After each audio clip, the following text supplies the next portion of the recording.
everyone. Hi. Hello. It works. Thank you. Yeah, it works. We're just waiting a little bit. But as we have quite tight schedule, so I think it's better to start. Welcome, everyone. My name is Lill Sarv, and I'm a research fellow at the Smart City Center of Excellence, and I will be the moderator of this inspiration webinar. So welcome, and I'm glad that we have so many participants. As we have already stated, the aim of this webinar is to inspire you to take part of our City Challenge idea competition. So my colleague Kylla Tarnov, Head of Innovation, will be introducing this idea competition soon. And as we wanted to inspire you, so we asked the Smart City Vienna to make a presentation about their solutions. So Nikolaus Sommer, from their behalf, will be presenting Smart City development and application from the part of Vienna, and Kints Reinsons from Smart City Jelgava, a really interesting Latvian city that has been brought out as an example of really like functioning smart city by lots of our partners. Will be telling you more about the solutions of smart city that Jelgava has. So I will briefly go over how we have organized this moderating part of the webinar. So please keep your microphones muted during the presentations. And if you have any questions for the questions and answers part that we have dedicated 10 minutes after the presentation, then you can write already during the presentations your questions into the chat. You can see the chat mark on the upper corner of your screens. And during the questions and answers part, I will read out loud the questions, and then I will give you word if you have anything to add to the question. And yeah, so we will try to keep the schedule that we have shared with you. And Kylla, I will give the floor to you. Good morning from my side. I'm happy then to welcome you from the Smart City of Excellence that has an ambitious goal to become a world-level research and development center and to improve real city environments. The Smart City Center of Excellence has got 5 research streams that are built environment, energy, mobility, data, and governance. And these research teams involve researchers from 2 universities, TalTech in Estonia and Aalto in Finland.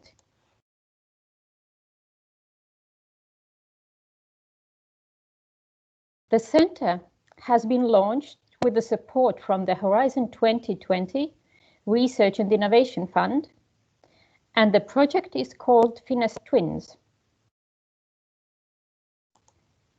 And it has got 4 founders: Tallinn University of Technology, Forum Virium Helsinki, and Estonian Ministry of Economic Affairs and Communications.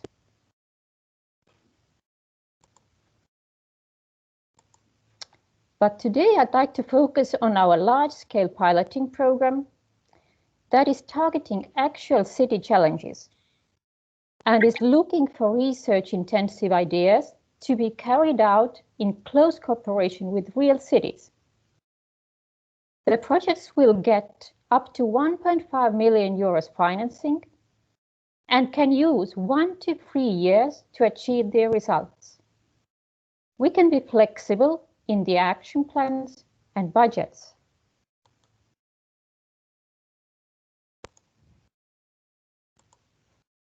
The pilot program is financed by the Estonian Ministry of Research and Education and the European Regional Fund.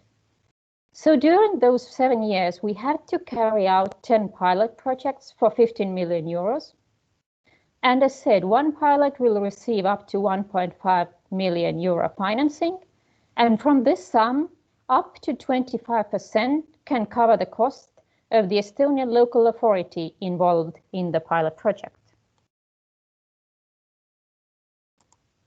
In addition to the excellent research part of the projects, each pilot has to involve minimum 2 local authorities, and one of these has to be from Estonia. But the cities from many other countries can also be involved, and they can benefit from the pilot projects.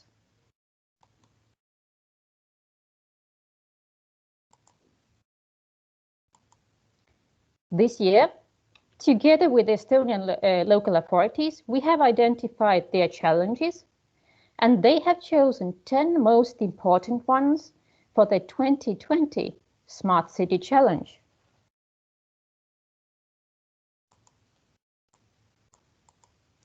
The needs from the domain of energy aim to reduce carbon emissions smartly and hopefully also increase attractiveness of these areas.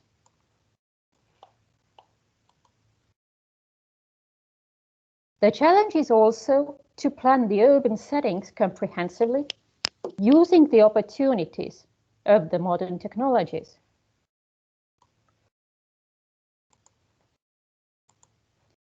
We target transport issues to plan and operate smartly the growing set of different modes of transport, but also to offer safer and more comfortable mobility for our people.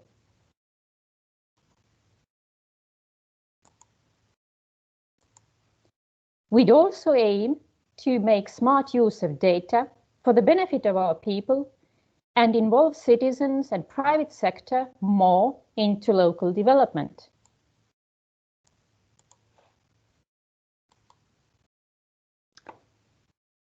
Looking forward to receive ideas targeting these challenges by November 6, and please use the template available at the homepage of the challenge. There will be a 2-step evaluation process, and our International Evaluation Committee has to decide on consensus which ideas to propose for financing on December 8. The first 1 to 4 pilot projects will start their journey from January 2021.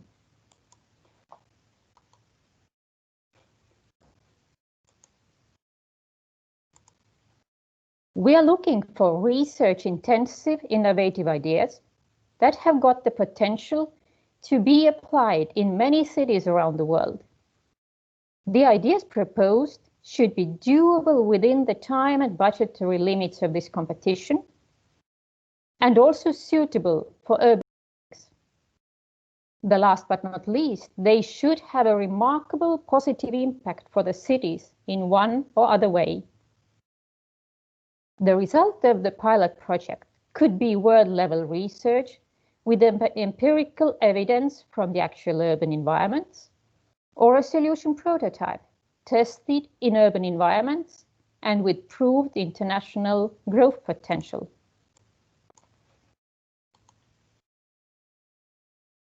The challenge is inviting primarily 3 target groups to present the ideas: researchers from TALTE and ALDO, local governments, and smart people with ideas and willingness to join the Smart City of Excellence to make the ideas real.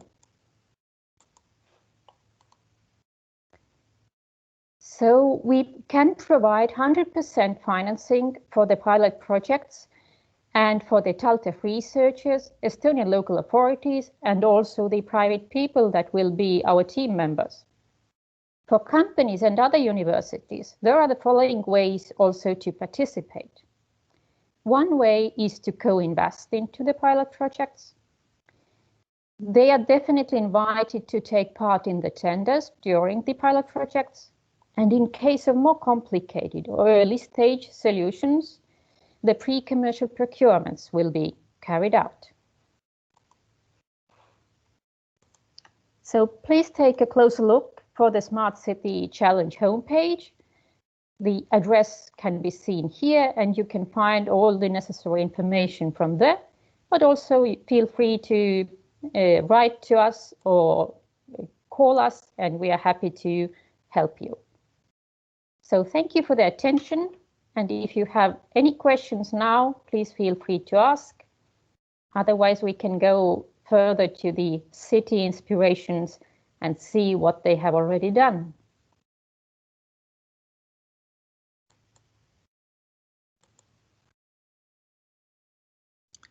At the moment, there is one hand. So, Pontus Westerberg, I will give you the possibility to ask your question.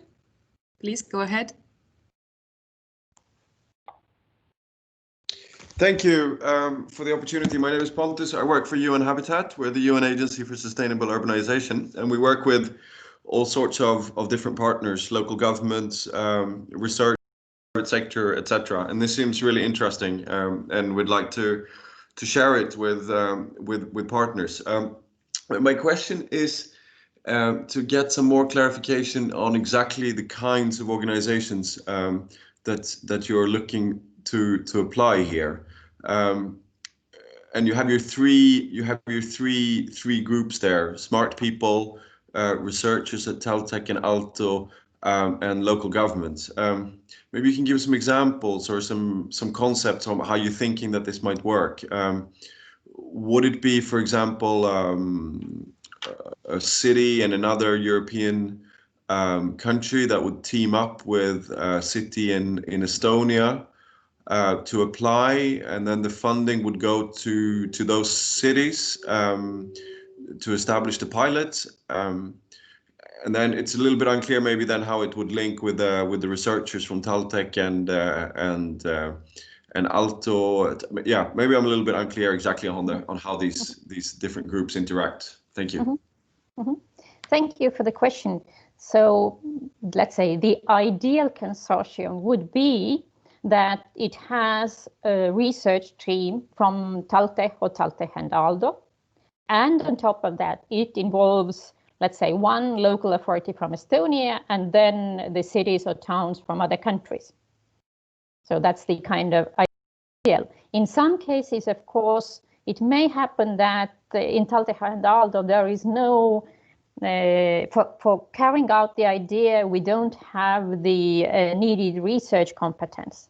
Then it can also be that there are two cities, one from Estonia, or more cities, one from Estonia and one from outside, but there will be carried out a tender, and then the universities from other countries are very welcome to participate and can be then also financed through the tender.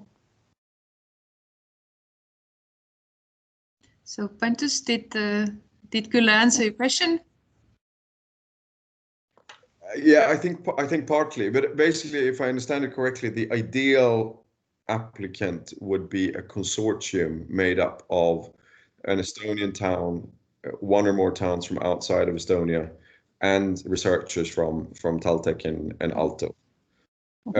Is there a way that you can help to facilitate those kind of consortiums? For example, if there was a city outside of Estonia that wanted to be linked to a city in Estonia or that kind of thing. Can you help with that kind of facilitation? Yes, definitely we can. They need to either call or write to us, and then we can match them with the researchers or with the Estonian local authorities. Perfect, thank you. You're welcome. Maybe a very brief explanation also from my side. I'm Ralf, founding director of this initiative. So at this stage, this serves to be as idea competition with implememementation to be followed. And that being said is that it is not a grant fund, meaning that the consortia needs to be put together legally already at this stage. It can very easily happen that in the idea stage, we're just opening our process to welcome as many ideas, concepts as possible, and then later throughout the process we start putting those consortiums together. But as like in the general process, I would say that it's a participatory way how to involve others into our large-scale investment process, and from our side we promise that the best ideas will implement, but we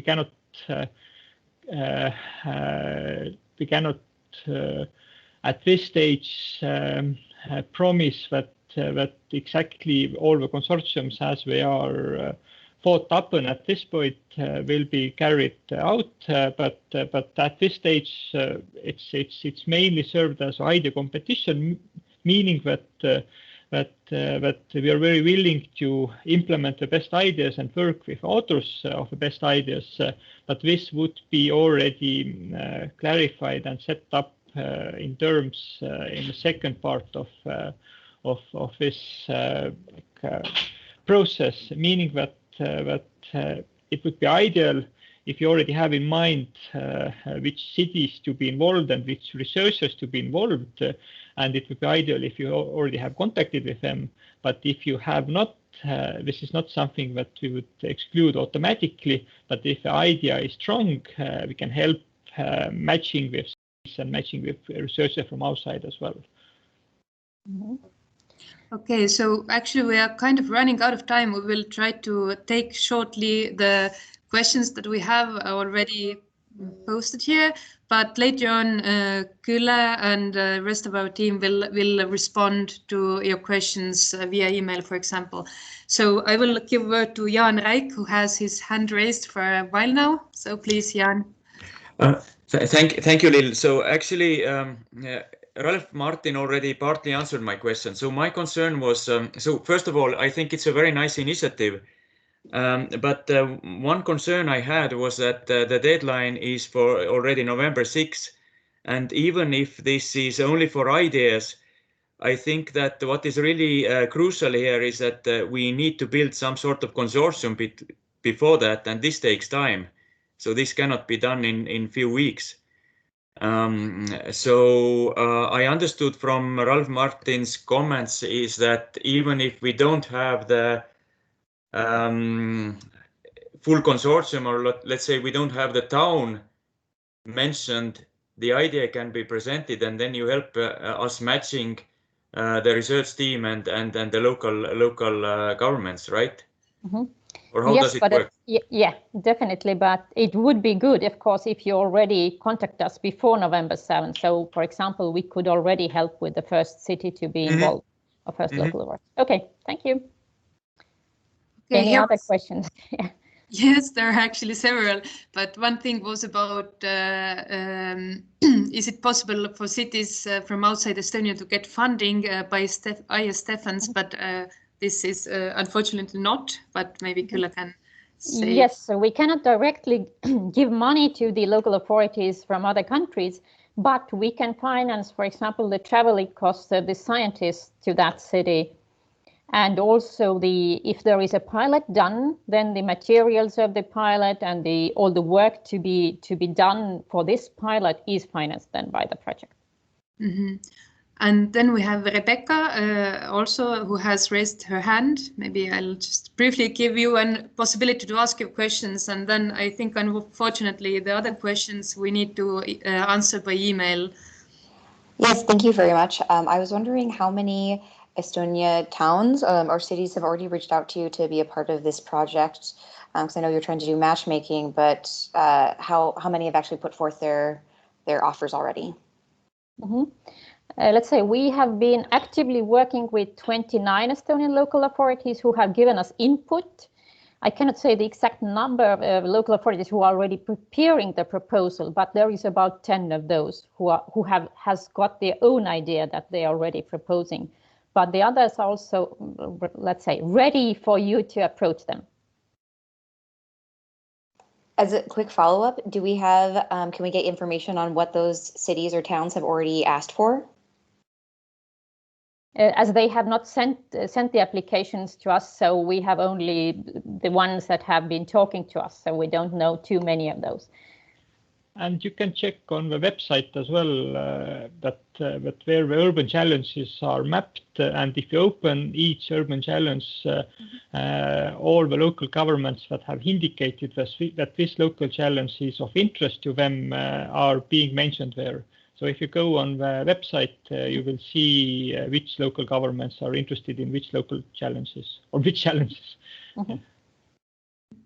Okay, so I will give now, thank you, Kylle, and thank you all for the questions, and we will answer them all either in chat, or I can send you a follow-up with the questions and answers to the emails. Now I would like to give a word to Nicolas Summer from Smart City Vienna.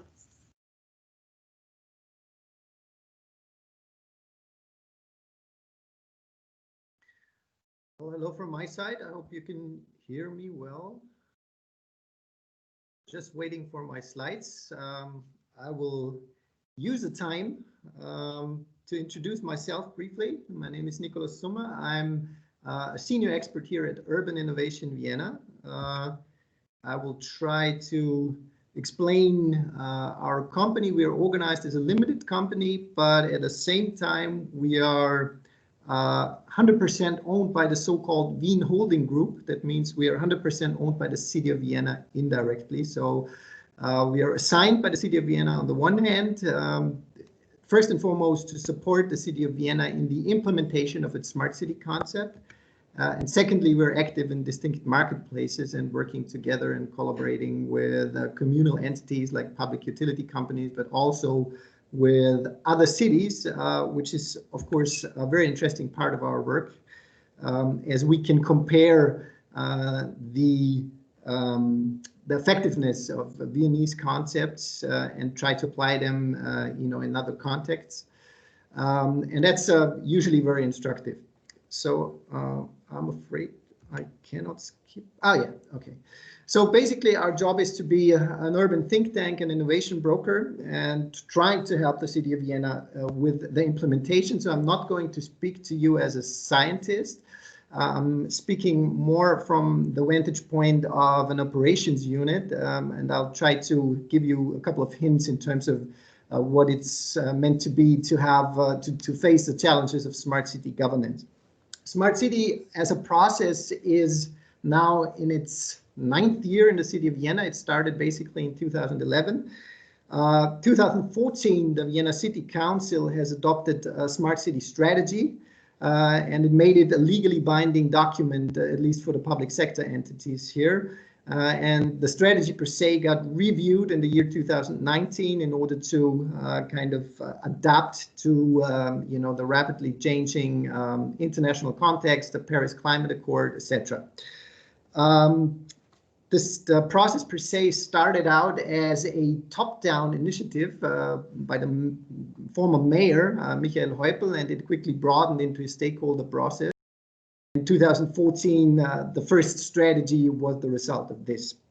As cities are pretty unique, I just want to throw a couple of basic thoughts to you or on you, just to make you understand that the city of Vienna also has a couple of certain characteristics which are important at least to consider. First of all, the city of Vienna is quite a compact city, so it's a city of short distances, and of course we want to remain a city of short distances while transforming into a so-called smart city. We have at the same time quite a couple of green spaces here. I don't want to get into detail here because it's not so relevant for today. What is very relevant from the point of view of smart city governance is that the city of Vienna almost owns all of its technical infrastructures, no matter whether it's sewer system, the water conduits, waste treatment, public lighting, public transport, and the city of Vienna is also quite known to be to have a sophisticated approach in the field of social housing. So you have some implications. If you are owning your infrastructure, of course, that has certain consequences when it comes to implementing projects, when it comes to financing smart city. And also, of course, it entails a lot of political implications when it comes to how to deal with a holistic smart city concept. I come back to that in a second. Also, what is typical for Vienna, that Vienna has I would say, a world-class public transport system, which is always the backbone of our smart mobility concepts. And even when it comes to new digital technologies such as autonomous driving, make use of data in order to improve operations. we still believe that we have to stick with public transport as it is the most energy efficient modes of transport right now. Of course, as long as beaming is not invented. And last, is also known for its affordable housing schemes or for its social housing approach. I just want to mention one thing, that the social housing law here in Vienna operates with relatively high income limits, and that has a very important implication, because almost all the middle class can participate and can apply for social housing units, which means that you don't have any kind of stigma on it, and it's a very powerful instrument to turn smart city criteria into reality, as we are trying to make use of so-called social housing property developer competitions to kind of convert, rather abstract smart city criteria into the real world, into real world implementations.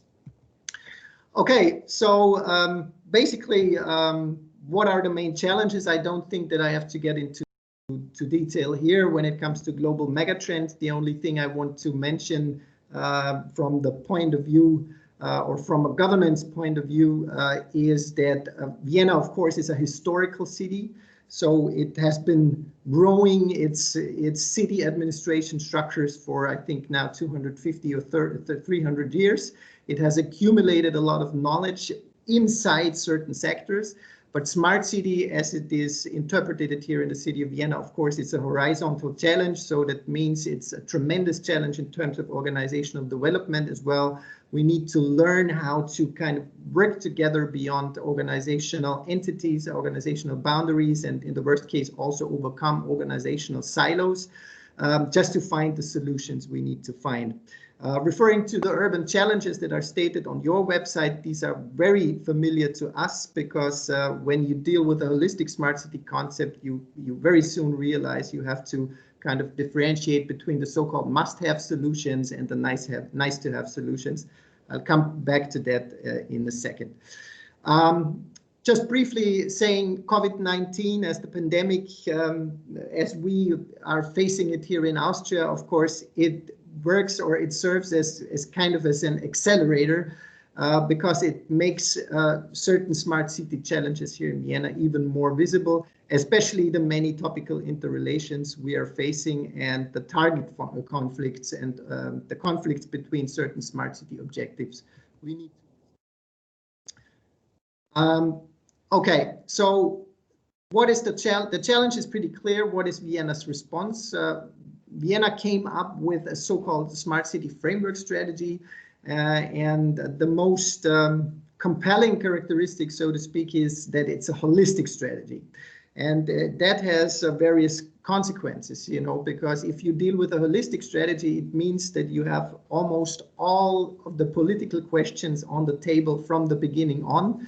The strategy basically addresses all spheres, all areas of urban life, from mobility beginning over energy, resource efficiency, digital transformation, as well as participation, social inclusion, etc. And the main claim of this strategy is to ensure the highest quality of life possible for everyone here in Vienna, in line with a maximum amount of resource preservation. And we believe that this is only possible via social and technological innovation here in Vienna. That is very important, because we believe that technological innovation also needs to be always needs to be complemented by social progress and social innovation. To give you one example, a co-housing group, for example, which is a very familiar concept, I think, in Scandinavia, is a social innovation or a social progress that can be very valuable to let technological innovation being effective and really solving the problems, the latent problems of the people here in Vienna. So what we don't want to have here in Vienna is we don't want to implement technology for the sake of technology. We want to implement technology to make life of people easier and to assist them and help them to solve their real problems. The strategy per se is drawing on or based on three pillars: quality of life, resource conservation, and innovation. I will not bother you with the details here in terms of the specific goal formulation. I think you can read it. We are also happy to share all the documents online. Pretty much everything is available in English, so we are happy to share that with you. And at the same time, of course, we would be happy to read your strategic documents that are relevant for your approach, because of course Vienna is eager to learn all the time. What is important to understand that it's a framework strategy, so it means, or it's supposed to be an umbrella strategy. Means that all specific action plans, specific projects, specific activities are supposed to draw on the Smart City Framework Strategy. For example, the digital agenda in Vienna, which is the digitization approach or digitization strategy here in Vienna, is supposed to concretize the Smart City Framework, and the Smart City Framework, on the other hand, is supposed to provide coherence and to ensure that all these different activities kind of factor in the same way to make Smart City Vienna a reality throughout the next couple of decades. The digital agenda, just to briefly refer to this digitization concept, is also quite remarkable because it's a concept that has been drafted in a participatory way. So that means that citizens had the opportunity to kind of submit their ideas and to work on the draft of the strategy. And of course, it's not set in stone. All these strategies are supposed to be adapted from time to time. Of course, smart city governance is very important to tackle the complexity. I'll just give you a few examples. Of course, we have trying to implement some new entities. We, as the Smart City Agency, are one example. We are supposed to be first and foremost a neutral broker, so to speak, because if you have to deal with such a holistic strategy, it means that you have to bring together different types of people. You need to bring together the mobility guys with the data scientists, with the energy experts, etc. And unfortunately, it turned out to be quite difficult for a specific department, for example, for the spatial planners, etc., to gain or to have the credibility to do that. So it was a feasible approach just to assign a neutral external smart city agency to be the broker here. We have opted for different types of organizational approaches in terms of governance. For example, to run collaborative platforms to bring together local IT with the city administration. We have a so-called Memorandum of Understanding Smart Cities that is basically the foundation for the collaboration with the Federal Ministry of Innovation and Climate Protection. We have municipal steering groups and task forces in place that are supposed to work. And what is important to understand that Smart City Vienna is a concept that refers to existing budgets, to existing resources, and is more of a process. So we have not opted for a specific extra divisional unit that is funded separately and controlled separately. Smart City Vienna is supposed to be implemented by the municipality, by the municipal departments, by public utility companies, and by their external partners, of course. What is also important when you deal with a holistic strategy, it's even more important to track progress and to monitor progress. And it quickly turned out to be that it's very necessary to come up with a monitoring scheme that fits the city. And back in 2016, the city of Vienna used a research project, which was funded by European Union institutions, I think, to come up with a distinct monitoring scheme. Basically, what they tried to do is they tried to cluster this complex smart city endeavor in about 60 target areas, and we had to define kind of indicators to collect quantitative and qualitative data on each of these target areas and aggregate them in order to figure out what is the status quo and what kind of impact our smart city activities had. And we had two very important insights coming or resulting from the first monitoring cycle in 2017. The first was, and this is what this chart here shows visually, is that Vienna is quite well on track to achieve its long-term goals in about 2/3 of these work areas. But in about 1/3 of these work packages or work areas, even Vienna has to significantly improve to be on track to achieve its long-term goals. That was the first thing. And the second thing was what was really striking from a governance point of view was that there are many topical interrelations being entailed by such a holistic concept, and unfortunately also many target conflicts that need to be resolved, that need to be managed properly. Just to give you one example, if you want to provide affordable housing at the extent Vienna is used to do it over the last couple of decades, and at the same time you want to implement high building standards or low energy standards, at the same time you want to kind of increase the high proportion of green spaces in your city, you have an inherent target conflict to resolve. Same is true, of course, this is not rocket science. For economic growth has to be unbundled, has to be separated from the waste of resources. If you look to data-based operations or data-based improved operations, you have to look at the same time at the energy footprint. You have to look at the protection of personal rights, data privacy, etc. And when you look to the digital economy specifically, if you want to make use of the digital economy, of platform economic approaches or business models, you have to at the same time make sure that economic created locally as well, and that local companies have a chance to participate and to be innovative as well. So to come back to COVID-19, just to illustrate that a little bit, at the example of home office here, of course, all the cities in the world have been challenged and have been kind of in the situation they had to virtualize their workplaces, so within a very short span of time. In the case of Vienna, the city virtualized about 25,000 workplaces within 10 days, which was a huge accomplishment, of course, because the city was never in a situation like that. And looking at it in the first place, it brought just a lot of advantages when it comes to tackle climate change, because of course, when people sit at home, you have less traffic in your city, you have less primary energy demand, and therefore also less carbon emissions.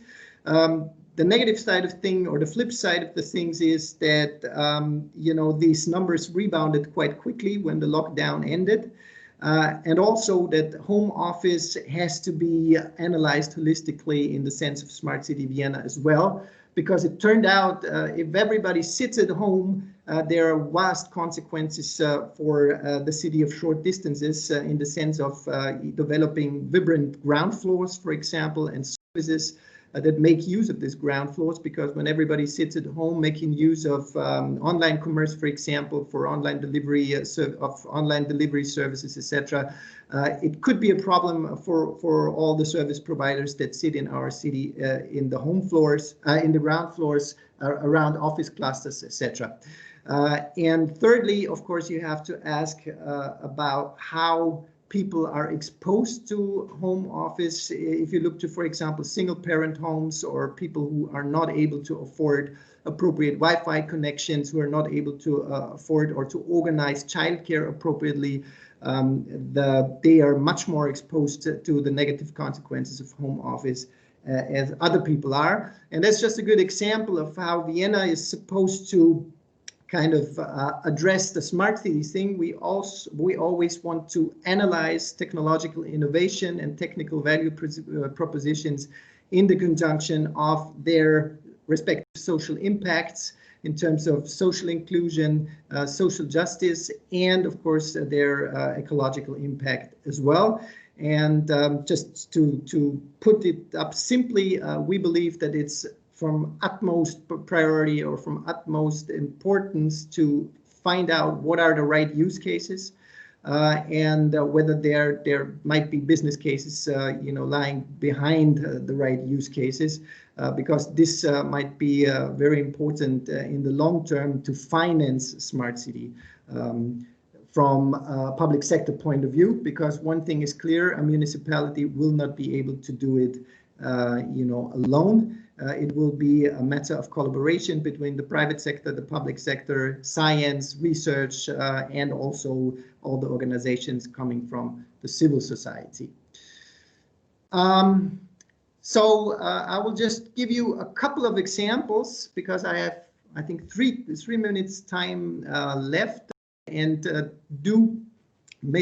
provide you with some more anecdotes in the Q&A session, if it fits to your answer, to your questions, of course. Just when it comes to implementing smart city, we want to point out that first and foremost, cities are of course different. Every city is unique. Every city has its weaknesses, has its strength. So are the projects. Right now, we have about 70 smart city projects under our belt here in Vienna, and they are quite heterogeneous. In the course of the first 9 years, we were first and foremost trying to make feasibility studies, demo projects, showcasing projects label. And now, after 9 years of smart city a smart city initialization phase, now we try to focus on implementing smart city. And when it comes to implementing smart city, it's very important to differentiate between nice to haves and must have solutions. And we believe that that some of the must have solutions depend on the vantage point you take. But if you take, for example, like the city of Vienna does in its smart city strategy, that carbon emissions are one very significant parameter, then you have to focus on the reduction of motor traffic and the renovation of existing building stock here, because these two are responsible for 65% of local carbon emissions here in Vienna.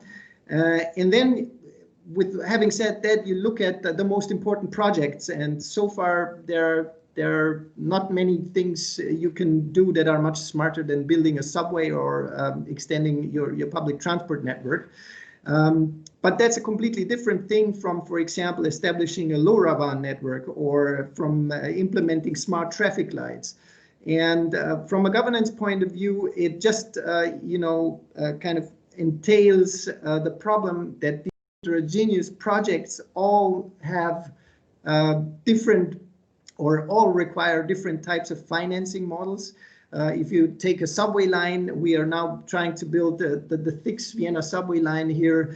Currently, it will require more than 1 billion euros. So quite likely that this will be financed by the taxpayer.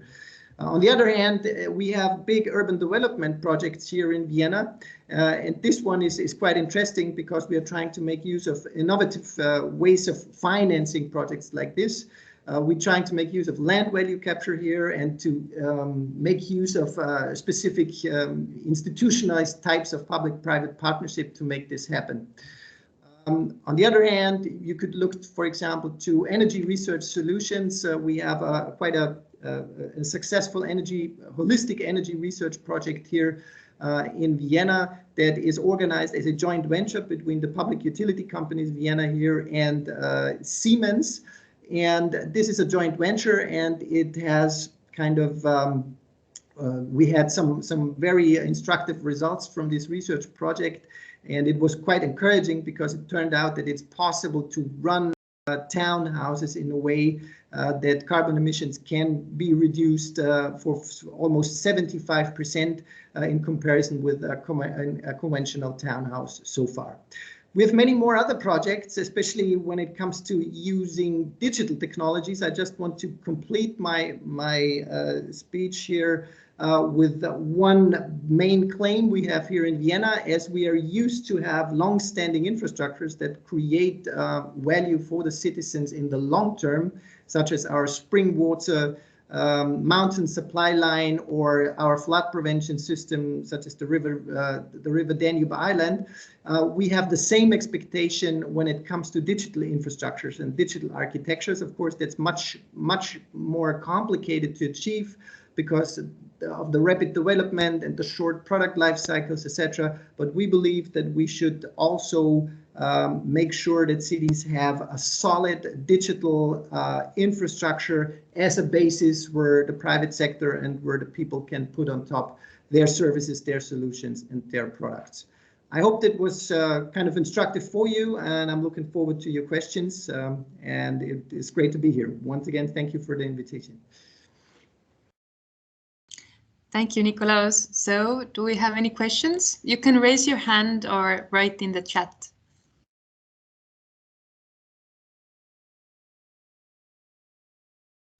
Okay, so we have Alexander Norta who would like to ask you a question. Please go on. Hi, this is, if you can see me, I'm switching my camera on. Yeah, this is Alex Norta, and I'm actually also Austrian and an associate professor at the moment at Caltech. And beyond this project, I was curious, I actually have even a proposal for Vienna. There's been a PhD that won an award in Germany for the so-called M2X economy, where a key factor is multi-factor authentication. And so this was a PhD supervised at the University of Göttingen that I also co-supervised and won an award. I was actually curious beyond this smart city event if there's any scope to maybe send this material to you, and maybe it could be interesting for Vienna as a smart city to take a look at. Well, basically, of course, it's one of our basic assignments to be the smart city agency. So to be the platform where ideas can be submitted, where we should kind of bring together exactly innovative people like that with specialists from the Vienna city administration. So that's exactly our job, just to do the matchmaking properly. Of course, we cannot expect that each single collaboration will be a success, but what we are trying to do is we are trying to shorten the distance, and we are trying to reduce transaction cost when it comes to bringing together people. So the answer is yes, we would be happy to hear from you, and hopefully we can bring you together with the right type of expert to figure out whether there is room for collaboration. Prima, vielen Dank. Bitte gerne. So Ralph Martin has a question, so please go on.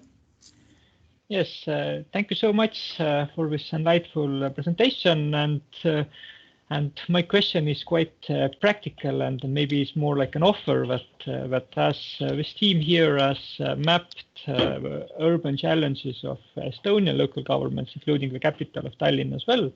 And you, having had a brief look at this, mentioned that they are quite similar. Would you be interested and willing to participate in a brief, like up to 1 hour follow-up meeting on indicating the challenges of City of Vienna as well, based on the same questionnaire that would later help us to compare, let's say, capitals of Estonia and Austria, but also beyond? Well, of course, we would like to do that. For us, it's very important also to get together with representatives of other cities and regions, because I think we are quite in a distinct situation here in Austria, because probably it's the same with Estonia and other smaller European countries. Vienna is the one and only metropolitan area in Austria.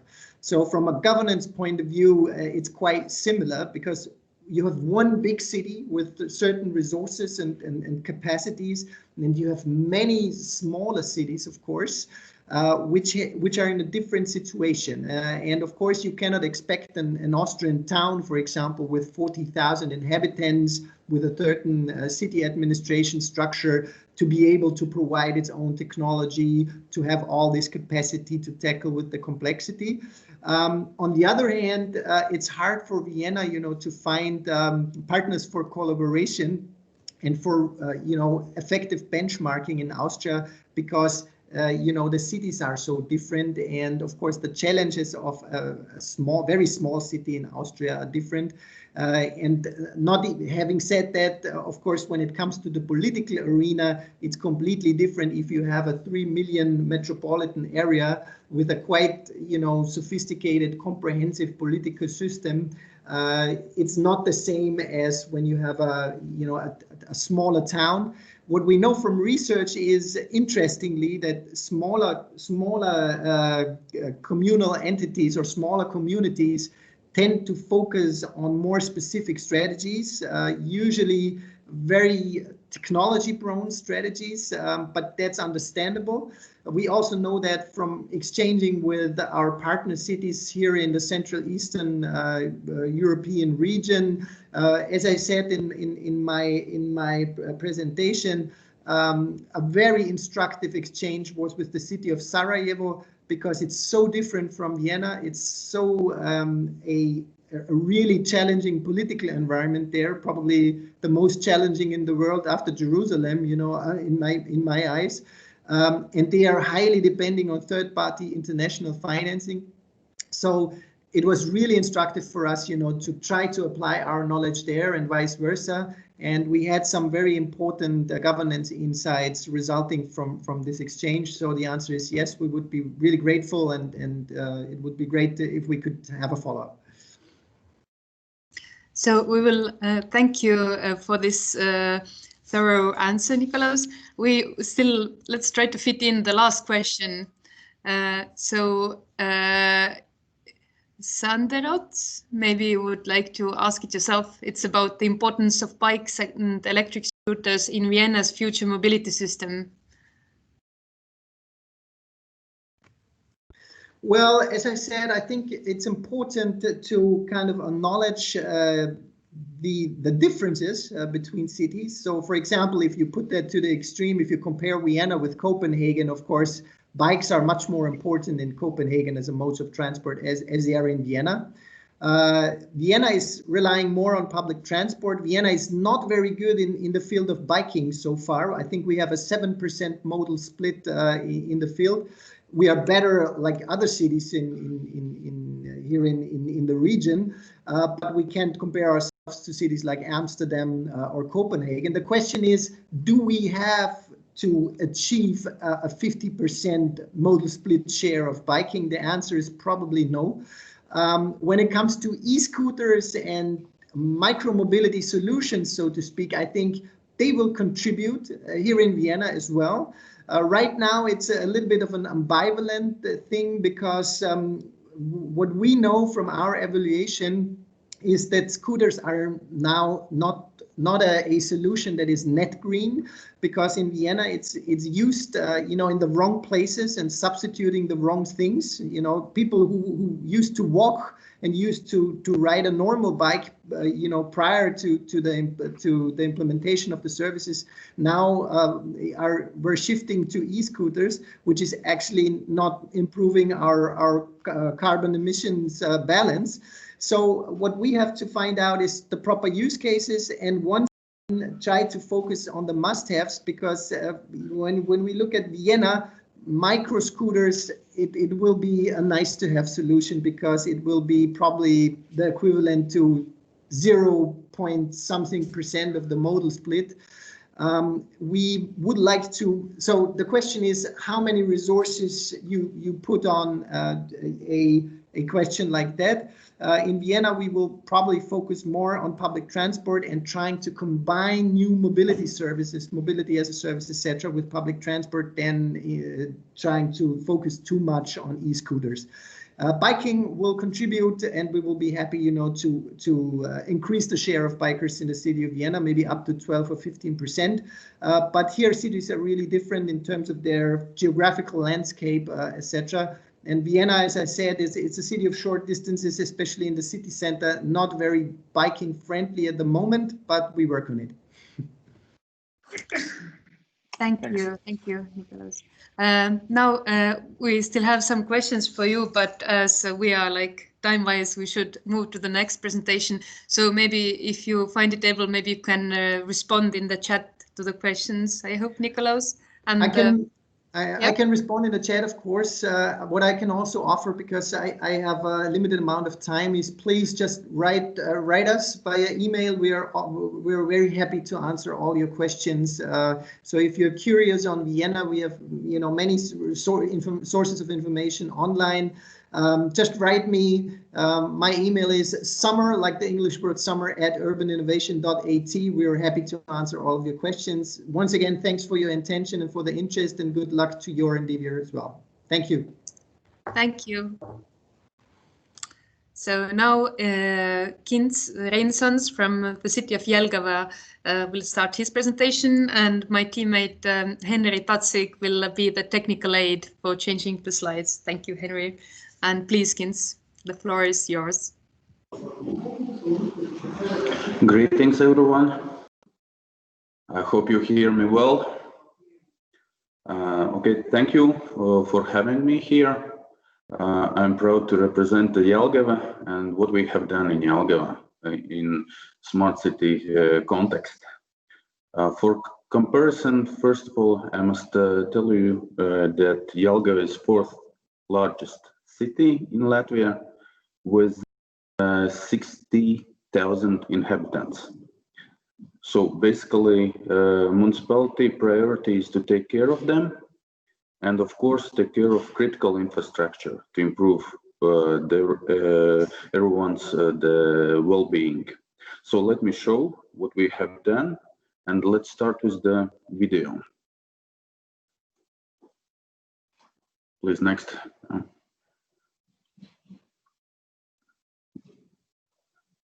Henry, please put the video on. Next slide.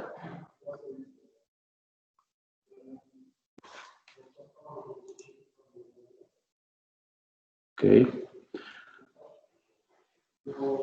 It's a little bit with the delays, yeah. But afterwards, you can visit the Facebook page and our Facebook page, which is POIC.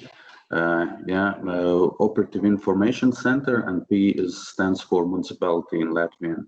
Yeah, so basically in video you can see that inhabitants can use the toll-free phone number 8787, also the interactive map from computers or mobile application to tell everything about they saw and they would like to fix in the city. Also, we use the technology and civil protection to observe the territories and so some other activities depending on the planning how to develop the city.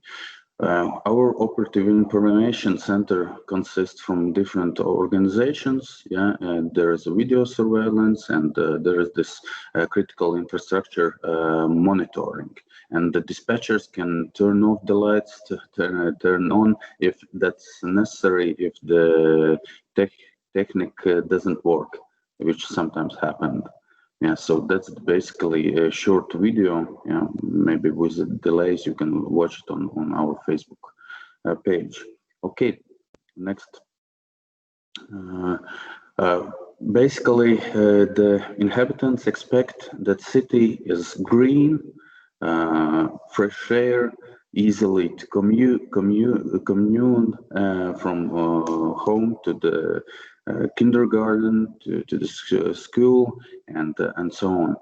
But we as engineers look on the city from different angle, and that will be the next slide, where we see that a lot of specific critical infrastructure elements where every engineer is responsible for.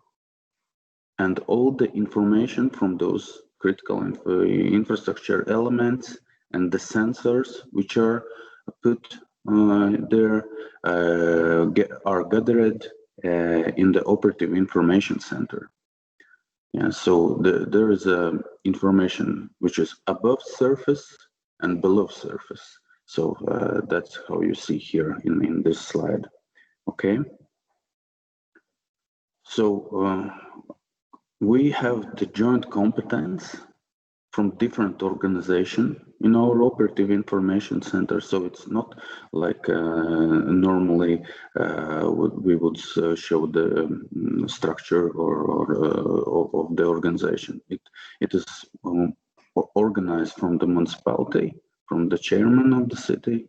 So we take care of contact center, which you see the 8787, also these monitoring systems, which are more than 20, and civil protection activities. That is our main responsibility as an operative information center employees. But also we provide place here in our facility for municipal police, which do this video surveillance, and the municipality institution Pilsētsaimniecība, which stands for infrastructure maintenance. So they specialists who are in the specialists in traffic organization and planning, and also geospatial information system maintenance, they also are here to support the dispatcher.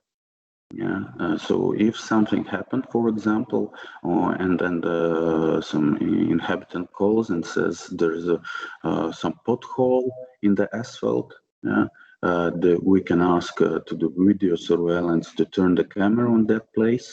And afterwards, if there's some critical situation and you have to stop the traffic, it's organized via this traffic organization planning. And geospatial information, we use it just to make a decision, the first decision, which of municipality institutions or some government institutions should go there and fix the infrastructure. If, for example, there's a lot of water and something like that, and then you can ask a lot of different stakeholders who should fix it. This smart information flow is like the panel on the left. There's a lot of incoming information which goes through the dispatcher's dashboard and goes to the decision makers.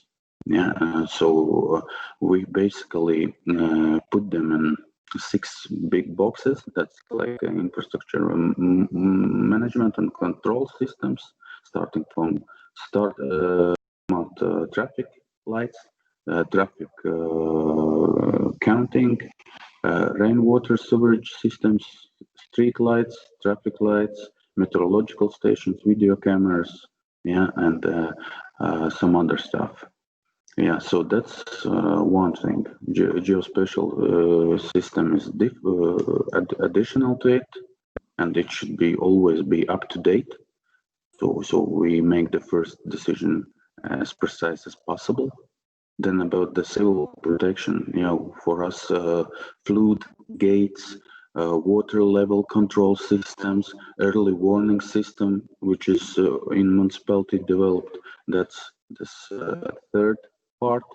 Communications we do through police radio, through mobile network, of course, but our main success is optical fiber, which is also made by municipality.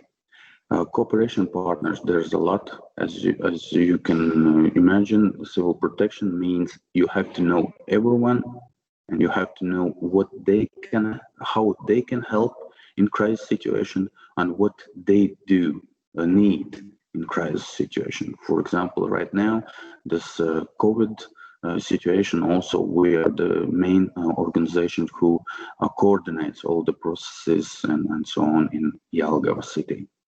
And communication and information flow, as I mentioned before, for citizens, the toll-free phone number, which is short 8787, this interactive map, mobile application, and as for all of you, emails, meetings, and city surveys, which are done by the infrastructure maintenance companies.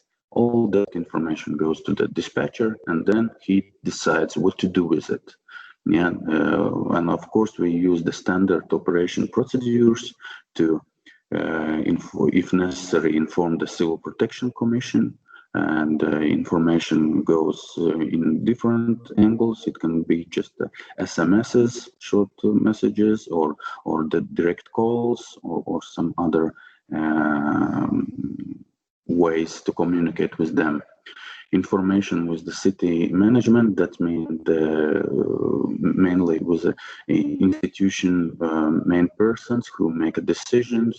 If some unpredictable situation has appeared, what to do with it, and how to develop this standard operative procedures, and also about statistics, daily, weekly, monthly, quarterly, and so on, about the seasonality changes and so on also. And then, of course, communication with the citizens, and we are like a between citizens and the infrastructure maintenance engineers. And so we gather the information and then give them the tasks to fix it. Okay, thanks. Next. This is the video surveillance room for the policemen. As you can see on the both sides, there are the glass doors. They are right now opened, and we have took the photo from dispatcher room, and they work as a one team in the crisis situations. But when there is nothing such important happening in the city, then those that glass wall is closed, and the dispatcher doesn't hear any personal data, I would say, which the municipal police work on. Okay, thanks. Next. And this is video also taken from the video surveillance, where you see the municipality flowers goes somewhere, some accidents on the roads, you know. Yeah, you have to understand how to, yeah, sometimes accidents on the road happened. Yeah, all that we see, someone stealing somewhere from institution, and also some sportsmen. Honestly, I like it a lot. Yeah, it's, I would enjoy to have such skills as this guy. Okay, next one.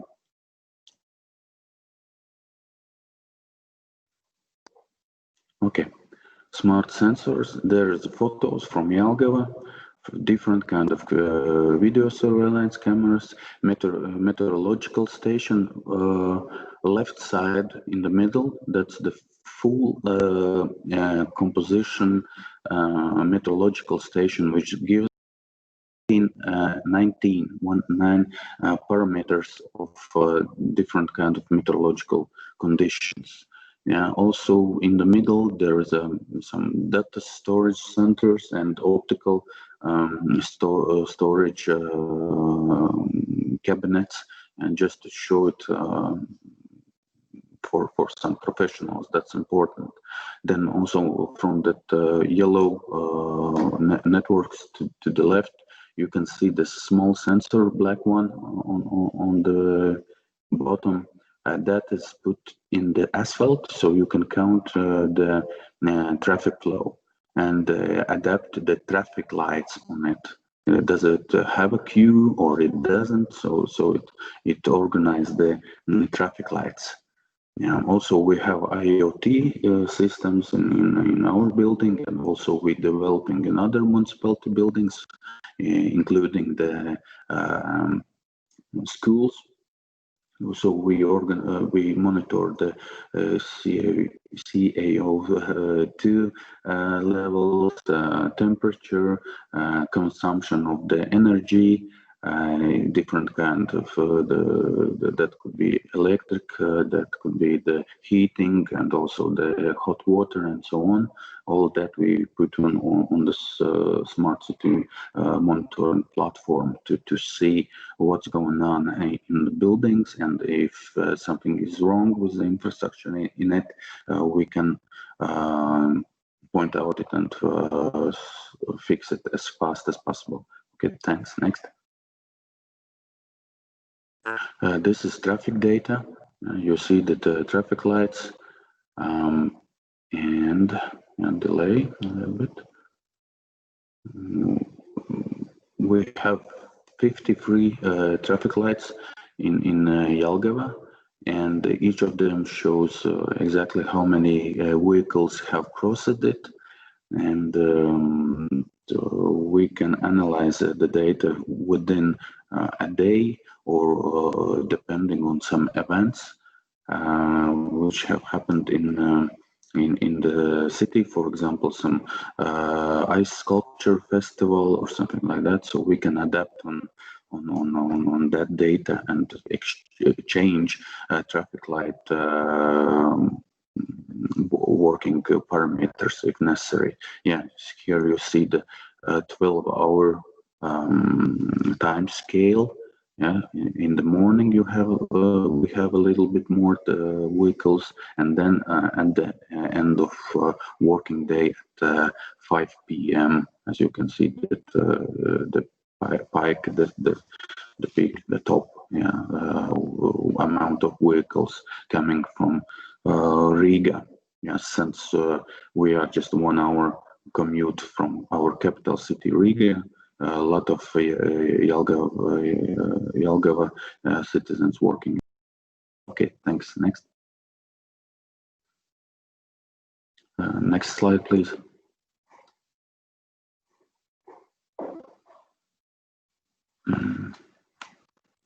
Yeah. Okay. Traffic manager. He sees not only the cameras, but he sees also the systems, how they work, each sensor, and he can, like this, just monitor the software and also organize the hardware maintenance if necessary. Okay, thank you. Next. Yeah. Obtaining meteorological station, as I mentioned, we have the full stock, I would say, meteorological stations which have 19 parameters, and such kind of we have 2. And additional to that, we have 4 in different places in the city. Why in different places? Because the actual temperature on the surface can be different within 2 grados Celsius. Yeah, so therefore we have them in such places as you see, and we organize also the wintertime street maintenance works. Okay, we'll push one more. Yeah, and more. Yeah, afterwards you will have PDF. You can just look at those parameters or contact me. Okay, next one.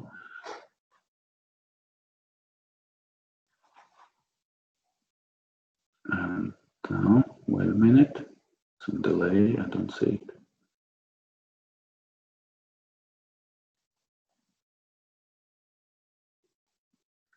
Okay.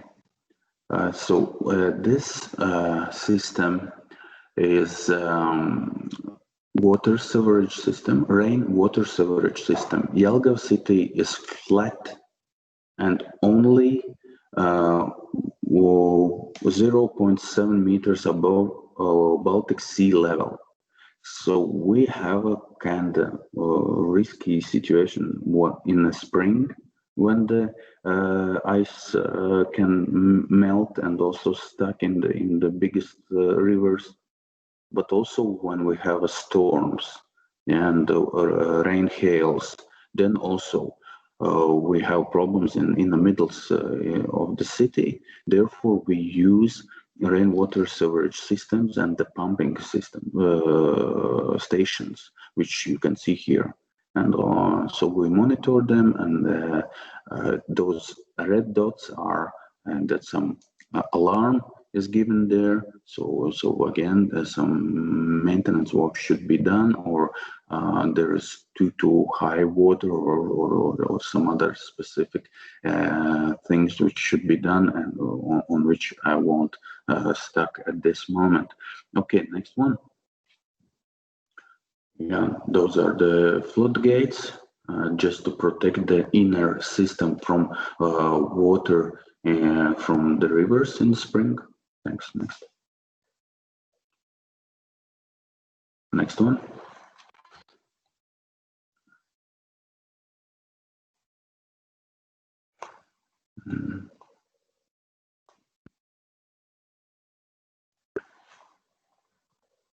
Yeah, kind of heavy presentation I have. Yeah, so I see that some delay on the slides. Yeah, I don't see yet.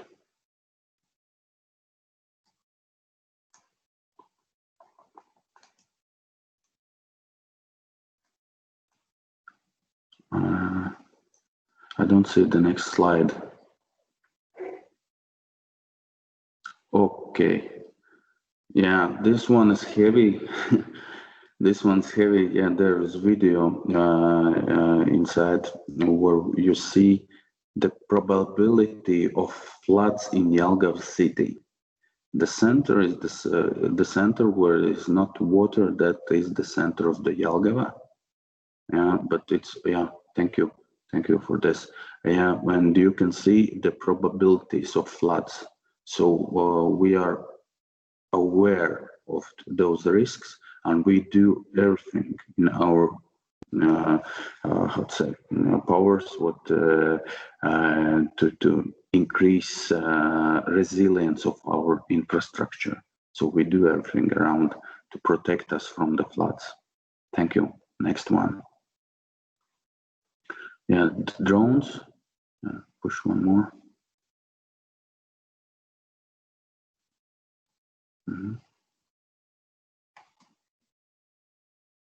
One more, please. Something.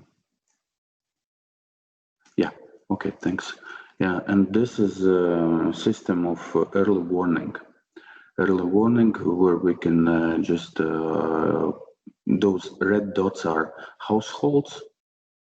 Next one, and we can zoom in some area which we are interested in. Next one.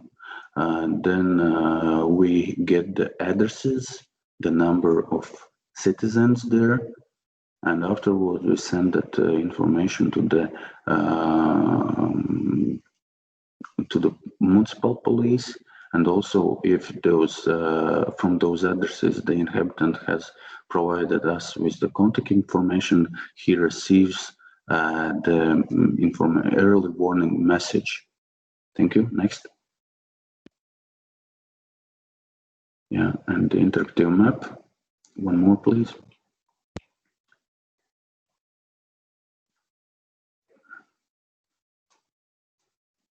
Interactive map, you can just take a look in Google Play or iTunes, iStores, Jelgava, application Jelgava, and there you have this interactive map where the inhabitants can complain or suggest something to improve in the infrastructure.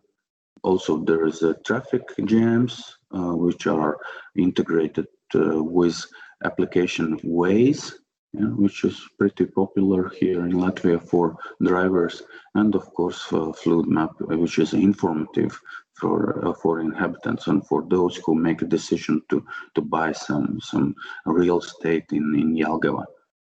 Thank you. Next one.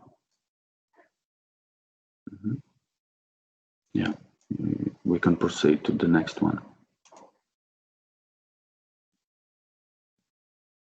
Okay, yeah, so that's the last slide. I should a little bit apologize for those maybe technical some stuff, because my presentations is heavy because there is those short videos, but without showing them, it's it's hard to show at least the fraction of what we practically do in our daily basis. Thank you. I'm open for your questions. Thank you very much, Kins. So we have already first question. Kaimo, Carmen, Lieve, would you like to ask yourself the question? Kaimo was asking about a case if a tourist comes to the city and sports and playgrounds for the children need to be fixed, there is something wrong, then how can this person communicate with the city to inform about the possible problem? Does the tourist as well need to call this 8787? Yes, I would say for him it would be easier to download the application Jelgava and put this issue as anonymely. Yeah, you don't have to register. You just can take a photo and send it, and that would be enough. Okay, so the tourist can as well interact with the city government anonymously. Sure. Yeah, and yes. it happens. Yeah. Do we have any other questions? So yeah, Einari is asking how much is the gathered information used in Jelgava city planning? Have you introduced some AI solutions? Einari, if you have anything to add, please do that. Okay, yeah. No, we don't use at the moment artificial intelligence, not that far, but we collect all the data from all the critical infrastructure monitoring systems. We put them in a specific structure, so it's used in Jelgava Agricultural University, also in Riga Technical University, and some other hackathons, yeah, where we provide all our open data for them. There have been several interesting results, and also, yes, we provide this information to the city planning and also to the project planning. Okay, so Maya Bachmann is asking about this 8787. So could it be used besides reporting problems, also a place where to suggest new solutions? Maya, if you have anything to add, please.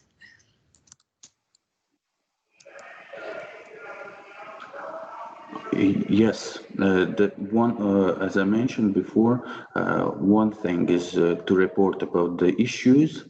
Other thing is to report and inform that it would be great to make some I don't know, in recreative place some better infrastructure or something like that. So we gather that information and give to the city planners.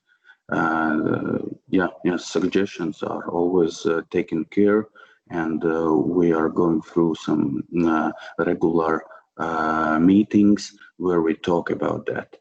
Yeah, because also we have to somehow respond to it. Not response, okay, thanks, we have here, is not the answer for us. We gather the decision makers and then ask them what to do with this suggestion. So we have a question from Antti Ainamo about are there any interfaces to invite private companies, startups, SMEs, large firms? How about non-profit organizations? So Antti, you can explain your question. So this basically just how open it is for between kind of city government and on one hand, and then citizens, both Latvian citizens and foreign ones. But how about private companies? How about NGOs who want to somehow? How is it open for interaction, for somebody wanting to make a profit or trying to make the world a better place, including Jelgava? Yeah, we are open to be as a pilot place for some new ideas, and I would say that around 15% of all the solutions in critical infrastructure monitoring right now previously were just the pilots in some projects. Yeah, and those 15% we use now on daily basis. So we are very open for that because we're also searching the ways how to improve the quality and well-being of Jelgava citizens and this critical infrastructure. And also, if that's a win-win situation, that's great. If you can afterwards, how to say, test it, and it proves that it works, and we have the gathered information from the city infrastructure, and then the socials and activities. Afterward, you can, as an entrepreneur, sell it further to some other cities. Yeah, so we are open at. Okay, so let's try to. Antti, you wanted to comment? Yeah, just kind of a quick follow-up question is that when there's a lot of cameras around, then there's a problem of data security from the perspective of the individual citizen. Is it possible then to give it to a private company? Have you thought about this yet? First of all, our legislation, everything's done by the legislation and the protection of private data, and we use the control over our control, just to take care that there is no leak of visuals, and that's the first. And if we talk about the private companies using the video materials, then there's that is a different discussion, and we have to take a look what exactly you want to, what kind of information you want to gather. Is it traffic flow, the bicycle flow, the parents flow with children carriages, or something like that. We are open for discussions, and we have some solutions like that. Okay, thank you. So, Jana Viitel has a question about the Video Surveillance Center. As we have understood, it's daily operated by the municipality police and mainly for smart city environment monitoring. So how many cameras do you have, and is there a physical server or is data stored in a cloud, and who owns this system? Is it the municipality? Yeah, the system, the municipality owns the system. And the data owns the municipal police. And if there's some accidents, they provide to the state police. That's not in all the cities like that. Yeah, in some border cities like Liepāja, Daugavpils, there's state polices have made some fraction of the system we have. Yeah, and then they control the plates numbers and stuff like that. Yeah, but the municipality own it, and we have more than 200 cameras.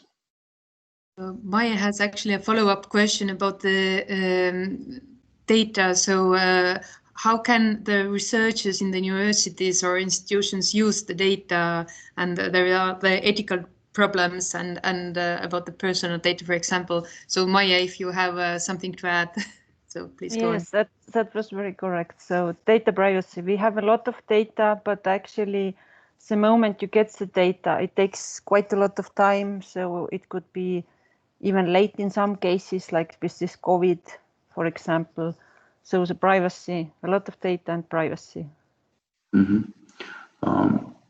Yeah, as I would say that we more operate with overall data, like traffic flow, this meteorological stations, the call intensity, the type of complaints or suggestions.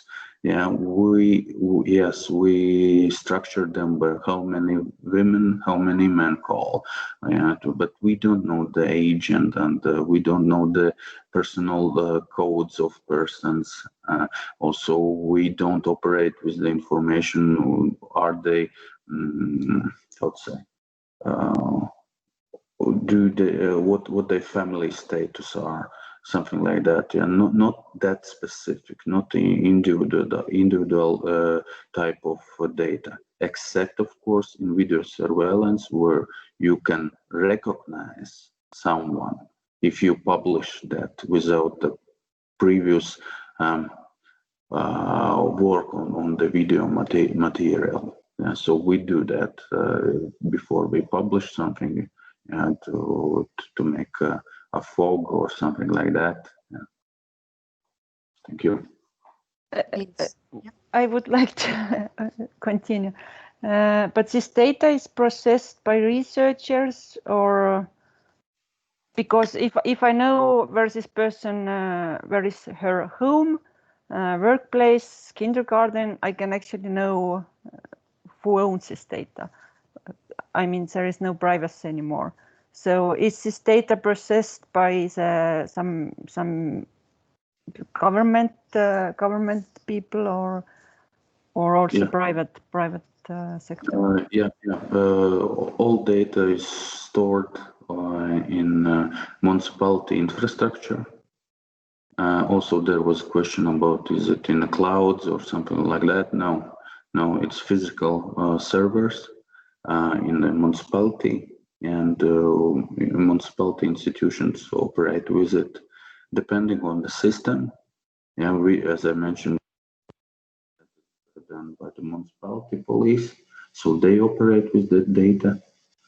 Yeah, if some other ones, they operate with it, but also they have this confidentiality for politics, and only specific. We also use the domain type of logins, so only the person with a specific domain logins can start his working day. Yeah, and afterwards log in the systems to operate with the data. But I would say that in operative information center, I would say 80% is just a storage of this data, and then we provide it to the universities who operates with them, and some those hackathons. But of course, they're primarily that is private data, free data, I would say so. So Maya, did this answer your question? Yes, thank you. Thank you, everybody. I'm sorry that we went a bit over our schedule. Nikolaus from Vienna also made some really interesting comments about this using AI for in an app that the citizens use to inform the municipality about the things that need to be fixed, for example. And so feel free to contact him if you have any further questions. And I think probably Jelgava also would be really happy to answer your questions if you have any about the smart city applications that Jelgava has been using in their city. Okay. Thank you a lot for participating, and maybe we'll organize some other inspiration seminars in the future. But meanwhile, please read about our Smart City Challenge, and we are really expecting interesting proposals. And if you have any questions about the Smart City Challenge, then please contact Kylle, for example. Thank you again, and all the best from my side.